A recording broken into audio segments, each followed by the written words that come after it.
कल एक ख़बर जो आप तक पहुंची और वो मुआहदे की तौसी और तौसीक थी, जिसमें हमारी टीम हुकूमती वफ़द के साथ काफ़ी देर मुज़ाकरात में रही, जिसमें उन्होंने अपने इस अहद का पास रखते हुए ये बात कही कि जी हमें नहीं पता था कि नामूस रिसालत का मामला इतना नाजुक है, हमें तो बाबा जी के दुनिया से जाने के बाद पता लगा। उन्होंने कहा जी हम इस मामले पर अमली इक़दामात करने के लिए तैयार हैं, हमें वक्त दिया जाए। तो हमारा वक्त उन्हें देना इस बात का है कि हम हुज़ूर सय्यद आलम सल्लल्लाहु अलैहि वसल्लम की नामूस पर सरकारी सतह पर जवाब चाहते हैं और उस सरकारी सतह पर जवाब देने के लिए हमने उन्हें वक्त दिया। और वो वक्त का ऐलान ख़ुद हमारे मुल्क के वज़ीर आज़म इमरान ख़ान साहब ने ऐलान किया। हम उसके बाद भी ये कहते हैं कि वो 17 फरवरी हो या 20 अप्रैल हो, हम मैदान अमल के लिए तैयार हैं। हमने आपको एक मौका दिया है कि आप अपने आका व मौला सल्लल्लाहु अलैहि वसल्लम की बारगाह में सुरखरू हो सको।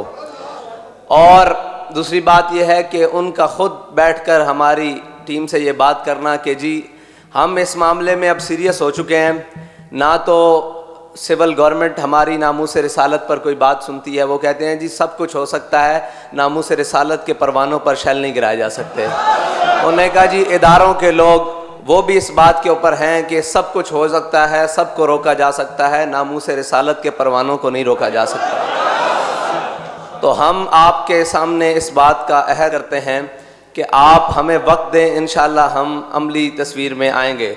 हमने कहा जी आपको वक्त दे दिया गया हुजूर के नाम पर, क्योंकि उनकी नामूस का मसला है। अल्लाह ताला आपसे ये काम ले ले और आपको क़यामत वाले दिन हुजूर के सामने शर्मिंदगी ना उठानी पड़े। हम इसके लिए दुआ करते हैं और इसके लिए हमने वो ऐलान और मुआहदे की तौसी भी कराई। लेकिन एक बात है कि अगर आप समझें कि हम 60 दिन का टाइम लेने के बाद इस जज्बे को ठंडा कर सकेंगे, ये वो जज्बा है जो ठंडा होने वाला नहीं है। हाँ, ये तो दिन ब दिन बढ़ता जा रहा है, क्योंकि ये उन जज्बों में से है कि हज़रत उक़बा बिन नाफ़े फ़ाते अफ्रीका, हमारे कायद जब इनकी बात करते थे तो इनका वाक़या सुनाते थे कि आप जब अफ्रीका के जंगलों में मुसलमान मुजाहिदों के साथ पहुँचे ना, तो आपने एक टीले पर चढ़कर ऐलान किया कि ऐ इस जंगल के दरिंदों, शेरों, चीतों, हाथियों और मुज़ी जानवरों, मैं तुम्हें ऐलान करता हूँ कि हम अपने आका व मौला सल्लल्लाहु अलैहि वसल्लम के ग़ुलाम आए हैं इस जंगल में, और इस जंगल में हमने रात बसर करनी है, तो ये जंगल खाली कर दो।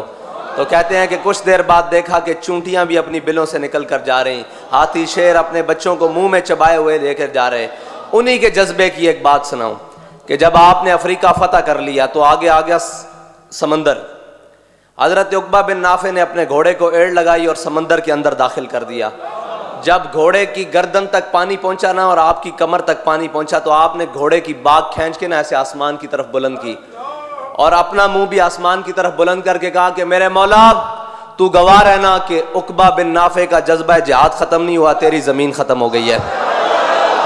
ये बात किसी की गलत फहमी में न रहे कि लब्बैक वालों को 60 दिन का चकमा देकर या 60 दिन हमसे मांग कर, हमने तो अपने इखलास की बुनियाद पर दिया है, इसलिए कि हमारी रियासती सतह पर फ्रांस को जवाब हो जाए। क्योंकि हमारे आयद मिल्लत इस्लामिया अल्लामा खादिम हुसैन रिजवी की एक ही ख्वाहिश थी कि वो रियासती सतह के ऊपर गुस्ताखी हुई है तो जवाब भी रियासती सतह के ऊपर होना चाहिए। हमने उस रियासती सतह के ऊपर जवाब के लिए आपको मजीद 60 दिन दिए हैं, उसके अंदर आप करें। और अगर कोई ये समझे कि ये जज्बा ख़त्म हो चुका है, तो हमारे बड़ों का तो जज्बा समंदर के अंदर जाकर भी ख़त्म नहीं हुआ। हम जिस कबील में से हैं वो जज्बे ख़त्म होने वाले नहीं हैं। मेरे आका व मौला सल्लल्लाहु अलैहि वसल्लम की नामूस के लिए जो कुछ हमें ज़िंदगी में तकलीफ़ और परेशानी उठानी पड़े, वो हमारे लिए ज़ादे राह है, वो हमारे लिए सरमाया हयात है, वो हमारे लिए वो चीज़ है जिसको हमने लेकर कल जन्नत में जाना है।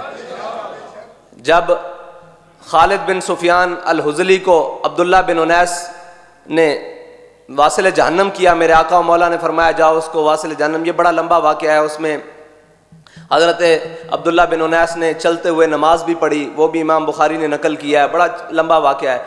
जब मेरे आका व मौला सल्लल्लाहु अलैहि वसल्लम के पास आए ना हज़रत अब्दुल्ला बिन उनैस, तो मेरे आका मौला ने फरमाया अफलहल वजूह, मेरे आका मौला ने फरमाया कि ये तो कामयाब चेहरा आ रहा है।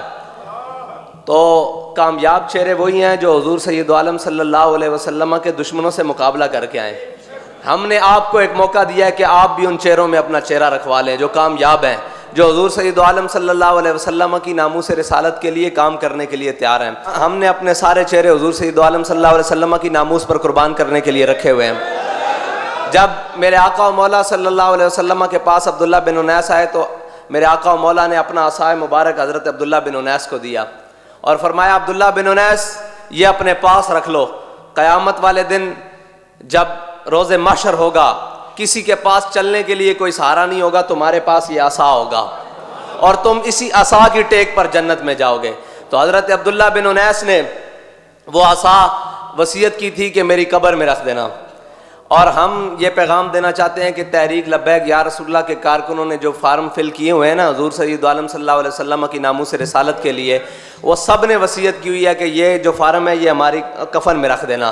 कल क़यामत के दिन हम हुजूर के सामने जाकर पेश होंगे, या रसूलुल्लाह हम उस जमात से थे जो आपकी नामूस रिसालत के लिए सबसे पहले मैदान अमल में निकलती थी। हम उस कायद के पीछे थे जिस कायद ने हुजूर सय्यद आलम सल्लल्लाहु अलैहि वसल्लम की नामूस रिसालत के लिए सबसे पहले आगे कदम बढ़ाया था।